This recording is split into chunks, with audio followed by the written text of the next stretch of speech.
Halo, ketemu lagi dengan saya. Kali ini saya akan membahas mengapa seseorang melakukan tindakan penganiayaan terhadap orang lain dalam tinjauan psikologis. Tentunya ini karena dilatar belakangi oleh bidang pendidikan saya, salah satunya adalah bidang psikologi. Pastinya tahu ya, ada kejadian viral di mana seorang dokter muda mendapatkan penganiayaan dari seseorang. Seseorang ini adalah orang yang berkaitan dengan salah satu tim yang lebih muda dari dokter muda ini. Kebetulan timnya tersebut ingin menyampaikan bahwa tidak bisa mengikuti tugas untuk berjaga di akhir tahun ini karena ada urusan pribadi. Namun ditolak hal tersebut karena memang jadwal sudah dirancang dan juga sudah disampaikan sehingga tidak bisa lagi diubah. Oke. Nah, penganiayaan terhadap orang lain tentunya tindakan yang kompleks dan juga menyakitkan, baik bagi pelaku maupun juga bagi korban tentunya.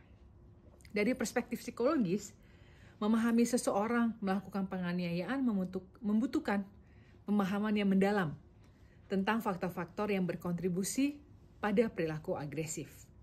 Faktor-faktor tersebut apa saja? Yakni ada gangguan kepribadian. Gangguan kepribadian yang dimaksud seperti apa? Ada gangguan kepribadian narsistik, antisosial, borderline. Kemudian juga gangguan kepribadian yang lain sehingga membuat hal ini mempersulit bagaimana seseorang mengatur emosi, empati, dan juga mengontrol perilaku impulsif. Ada juga faktor lain yakni trauma masa kecil. Bisa saja seseorang ketika masa kecilnya mengalami trauma karena ada pelecehan baik secara emosional, fisik, ataupun seksual.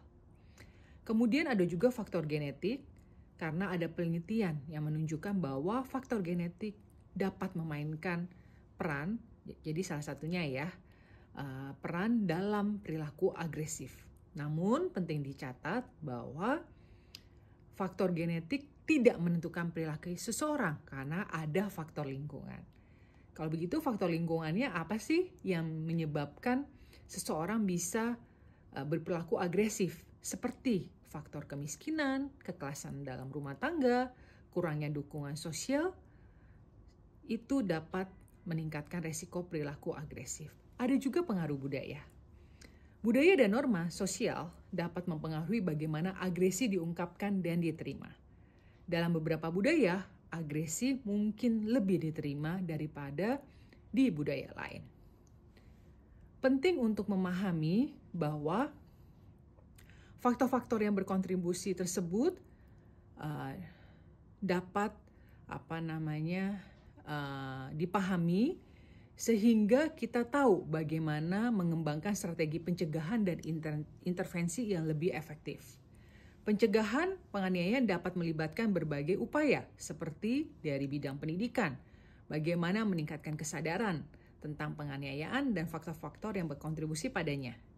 Ada intervensi dini, yakni memberikan dukungan dan layanan kepada anak-anak dan remaja yang beresiko melakukan kekerasan atau menerima kekerasan.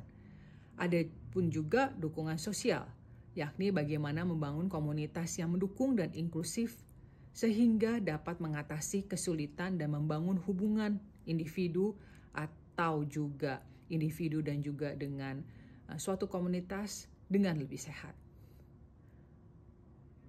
Perlu diketahui, penganiayaan adalah masalah kompleks yang membutuhkan pendekatan multidimensi untuk diatasi.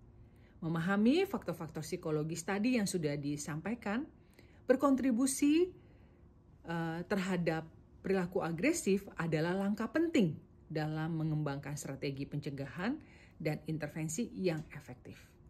Pencegahan dan intervensi yang efektif memerlukan upaya bersama dari individu, keluarga, komunitas, dan tentunya pemerintah.